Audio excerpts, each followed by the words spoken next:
नमस्कार दोस्तों। साल 1975 25 जून की तारीख और आज है 25 जून। देश की तत्कालीन प्रधानमंत्री इंदिरा गांधी आपातकाल की घोषणा कर देती हैं और देश में 21 महीने का आपातकाल लग जाता है। लोगों के अधिकार छीन लिए जाते हैं, विपक्ष के नेताओं को जेल में डाल दिया जाता है। इंदिरा के इस फैसले को इतिहास का सबसे काला दिन माना जाता है। तो आइए जानते हैं देश में आपातकाल लागू होने का क्या कारण था जिसके चलते इंदिरा गांधी ने इसका फैसला लिया। भाइयों और बहनों, राष्ट्रपति जी ने आपातकाल की घोषणा की है। इससे आतंकित होने का कोई कारण नहीं है। आप सभी गहरे और व्यापक षड्यंत्र से अवगत होंगे जो उस समय से रचा जा रहा है जब से मैंने भारत के जनसाधारण के लाभ के लिए कुछ प्रगतिशील उपाय करने शुरू किए। नमस्कार, आप देख रहे हैं जर्नलिस्ट कैफे और मैं हूं आपका अपना अनुराग। अब बात करते हैं आपातकाल की। तो बता दें कि यह पहली बार नहीं था जब इंदिरा गांधी ने देश में आपातकाल की घोषणा की। इससे पहले साल 1962 में इंडो चाइना वार के दौरान आपातकाल की घोषणा हुई थी और उसके बाद साल 1971 में भी आपातकाल की घोषणा हुई थी जब भारत और पाकिस्तान के बीच जंग छिड़ी थी। लेकिन इंदिरा गांधी का आपातकाल इन दोनों आपातकाल से काफ़ी अलग था। अलग इसलिए था क्योंकि इसमें लोगों के अधिकार छीन लिए गए थे और प्रेस की स्वतंत्रता को बंद कर दिया गया था। तो अब सवाल यह है कि आखिरकार देश में इंदिरा गांधी को आपातकाल क्यों लागू करना पड़ा। तो बता दें कि सबसे पहले इसकी शुरुआत साल 1969 में हुई थी। केंद्र में कांग्रेस की सरकार थी। देश में 14 प्राइवेट बैंकों को इंदिरा गांधी राष्ट्रीयकृत बैंकों को करने का फैसला किया था। मतलब यह था कि बैंकों का अधिकार सरकार के पास होगा। 18 जून 1969 को सरकार इस पर फैसला करती है और अध्यादेश लाकर इसे पास कर देती है।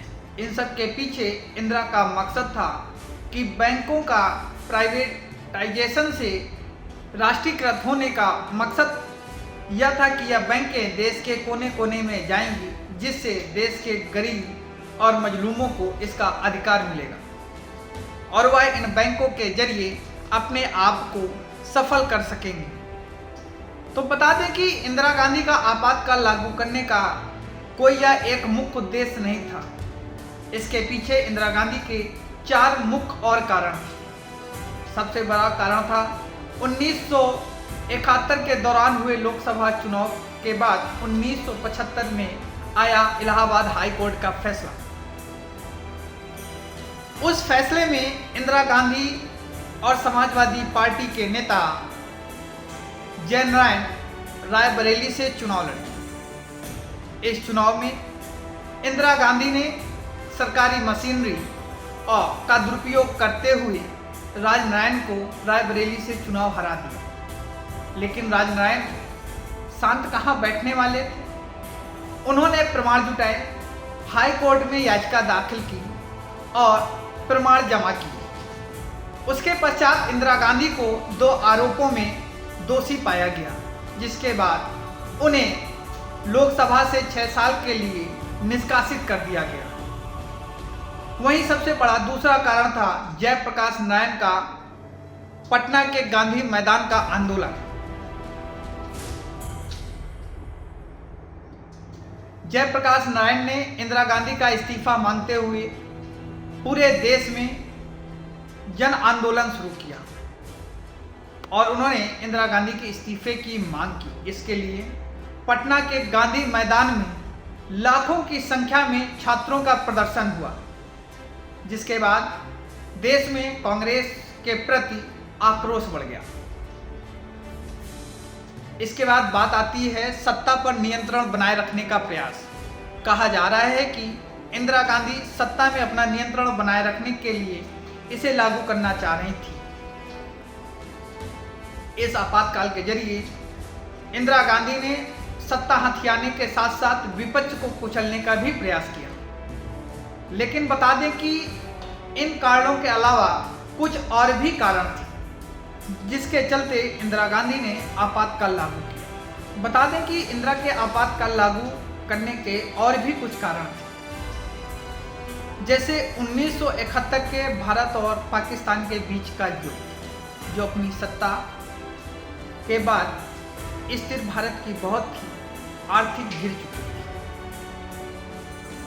जिससे 1973 में भारत में तेल संकट पैदा हुआ और देश में अर्थव्यवस्था पर नकारात्मक प्रभाव डाला, जिसके बाद देश की स्थिति और खराब हो गई। इसके बाद साल 1974 में गुजरात से शुरू हुआ आंदोलन धीरे धीरे बिहार तक पहुंच गया और बिहार में आंदोलन ऐसा पहुंचा कि लाखों की संख्या में छात्र गांधी मैदान पर इकट्ठा हुए और कांग्रेस के खिलाफ हंगामा बोलने लगे। और इस आंदोलन के मुख्य नेतृत्वकर्ता थे जयप्रकाश नारायण। उन्होंने कांग्रेस के भ्रष्टाचार के खिलाफ इस मुहिम को छेड़ा और इंदिरा का इस्तीफा मांगने के लिए जोर देने लगे। साथ ही उन्होंने मांग की कि अब बिहार की भी सरकार को हटा दिया जाए, जैसे कि गुजरात की सरकार को हटा दिया गया है। इतना ही नहीं, जयप्रकाश नारायण के साथ साथ जॉर्ज फर्नांडिस भी एक 3 दिवसीय रेलवे कर्मचारियों का आंदोलन चलाते हैं, जिसमें करीब 17 लाख कर्मचारी सम्मिलित होते हैं, जो एक राष्ट्रीय हित में बहुत बड़ा आंदोलन बन जाता है। उन्होंने इस आंदोलन में उनको अच्छी व्यवस्था और अच्छा काम की मांग लेकर इस आंदोलन को धार दी। इतना ही नहीं, इंदिरा को इसके लिए रेलवे कर्मचारियों ने अपनी मांग जो जिसका नारा दिया, पूरा राशन पूरा काम, नहीं तो होगा चक्का जाम, जनता का दिल बोल रहा है, इंदिरा का सिंहासन डोल रहा है। यही नारे आंदोलन में चल रहे थे। इसके बावजूद भी इंदिरा कमजोर नहीं हुई और इसके बावजूद इंदिरा को मार्च 1975 में इलाहाबाद हाई कोर्ट के एक फैसले से बड़ा झटका लगा और वो झटका था लोकसभा में उनकी सदस्यता को रद्द कर। समाजवादी पार्टी के प्रत्याशी राजनारायण रायबरेली से चुनाव हारे और कोर्ट ने इंदिरा गांधी की लोकसभा सदस्यता रद्द करने का फैसला दे दिया। अदालत में राजनारायण के द्वारा पेश किए गए सबूतों को कोर्ट ने सही माना, जिसके बाद अदालत ने पाया कि जनप्रतिनिधि कानून के तहत इंदिरा गांधी ने सरकारी संसाधनों का दुरुपयोग किया है, लिहाजा उन्हें लोकसभा और अन्य चुनाव लड़ने के लिए 6 साल के लिए अयोग्य ठहराया जाता है। इसके बाद सुबह ही पेपरों में तेजी से खबर छपती है इंदिरा गांधी का 6 साल का निष्कासित। इसके बाद इंदिरा गांधी सुबह ही राष्ट्रपति के साथ आपातकाल का ऐलान कर देती है।